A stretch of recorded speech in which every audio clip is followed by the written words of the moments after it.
So many people have been pushed away from the Western world of video games. They are sick and tired of political agendas being shoved in their faces constantly. And you also have large companies basically scamming us, not giving us full experiences, treating us as beta testers, and ultimately milking us for as much money as we are worth. But that means that we have looked towards alternative ways to play our games. We've seen Japanese developers do fantastically, Chinese developers make a lot of money, and Korean devs have been doing phenomenally. And now we're seeing not only Stellar Blade, but Liza P announcing that they've sold over 3 million copies of their games. Their employees are getting big fat bonuses, and it just goes to show that the biggest developers in the world should probably change the way that they're treating their customers. I have a few different things to show off, but before I get into the topic, if you enjoy the content I create, check out the links in the description, join the community in my live streams, and consider supporting through Patreon or YouTube memberships. Now, I've talked about both of these games a lot. I've live streamed them both.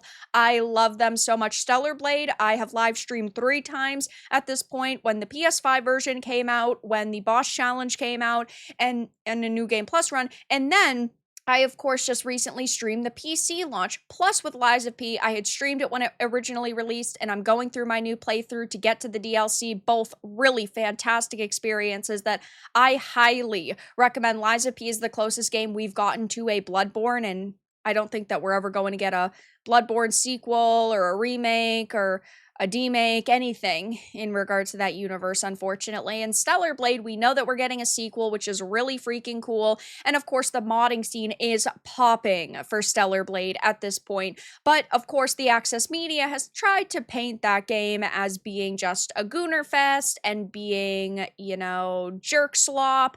They don't actually see it for the fantastic game that it is, though both of these titles are selling phenomenally. We know, of course, with Stellar Blade, the developers had posted this just a few days ago, saying, "To all the players around the world who have shown love for Stellar Blade, we extend our deepest gratitude and respect." And then they said that they have sold over 3 million copies. We know in just a few days they had sold 1 million PC copies, and then the other 2 million were for the PlayStation 5 launch, which is really cool. But we also know that this has just done phenomenally all around for Sony, because it had blown past their expectations. As this TechSpot article says, barely a day after Stellar Blade launched on Steam and the Epic Games Store, the hack-and-slash action game has blown past all other late PC ports from the PlayStation Publishing LLC, Sony's PC conversion label. SteamDB estimated that it accumulated over 180,000 players, more than the next 2 highest-ranked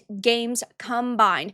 Helldivers 2 is the only Sony-published title that technically stands far ahead, having peaked at over 450,000 players, but I do think it is important to note that it did launch simultaneously on the PS5 and PC, plus it is also a multiplayer experience where Stellar Blade is single player, so Stellar Blade's numbers have skyrocketed past things like Ghost of Tsushima's, which had a peak of 77,000, and God of War's at 73,000.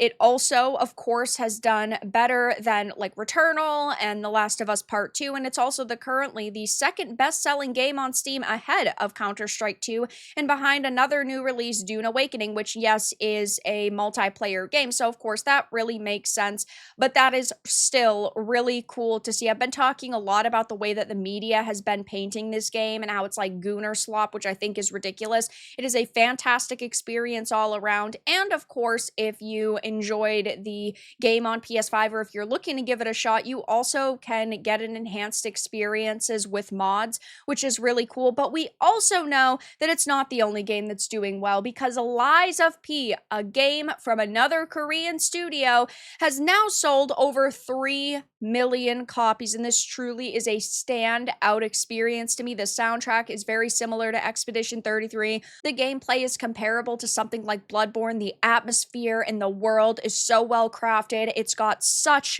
a great story, and I really love the level design. Like, it all around is a really solid experience, and I'm so happy to see that they have done so well. And also keep in mind that when this game originally launched, it came out on Game Pass too. It was a day 1 release, and back then we had found out that it had surpassed 7 million players and it sold 1 million copies in its first month. So there's over like 10 million people that have actually like accessed this game at this point.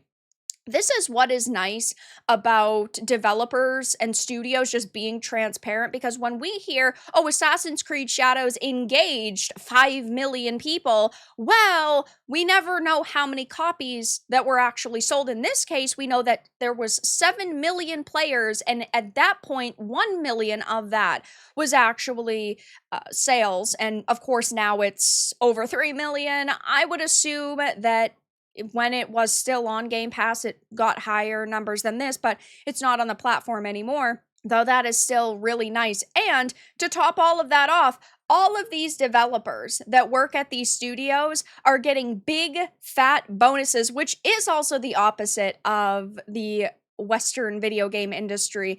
A lot of employees at companies like, I don't know, EA and the BioWares and the Obsidians, they constantly complain about how, oh, they're treated so poorly. And I personally haven't heard anything from Korean developers about them not being treated fairly. In this case, Stellar Blade's developer had gifted every studio employee a Switch 2. Stellar Blade originally released on the PS5 and just recently made its way to PC as well. The combined sales of both versions of the game has now reached 3+ million, and the studio behind the title has celebrated in a pretty stellar way. Come on, go Nintendo, you could do better than that. Better than the word fantastic. Shift Up Corporation, the company that crafted Stellar Blade, decided to honor their 300+ employees and celebrate the 3 million milestone of their game by gifting everyone on the team a Switch 2, and there are also reports going around that they're considering a Switch port of Stellar Blade, which could be really cool. And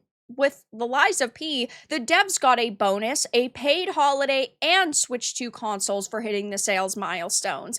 As reported by the South Korean publication The Elec, the game and its recently released DLC, Lies of P Overture, has now passed 3 million sales, taking all physical and digital sales on PC and console into account. It says, though, to celebrate the milestone, the publisher NeoWiz is rewarding the staff of the developer Round 8 Studio, as well as NeoWiz's own Lies of P development team, with a number of bonuses. All staff will receive a launch bonus of 10 million South Korean won, which is about $7,300 earlier than scheduled, as well as 2 weeks of paid vacation on top of South Korea's mandatory 15 days paid vacation. And every member of Round 8's development team will also get a Nintendo Switch 2 console as a reward for hitting the sales milestone. And you absolutely love to see it. When you are good at your job and you make something good, you gain sales. And when you gain sales, you reap the rewards. It's not that hard to understand. I am so glad to see that they're doing so good, and also that employees are just generally being treated extremely well, because I want good people to stay in this industry, and if they are treated extremely well, they'll continue to make awesome experiences. I don't know if they're planning on doing a Lies of P2. I am crossing my fingers, hoping so. I haven't gotten to the DLC yet this weekend. I'll actually be streaming it.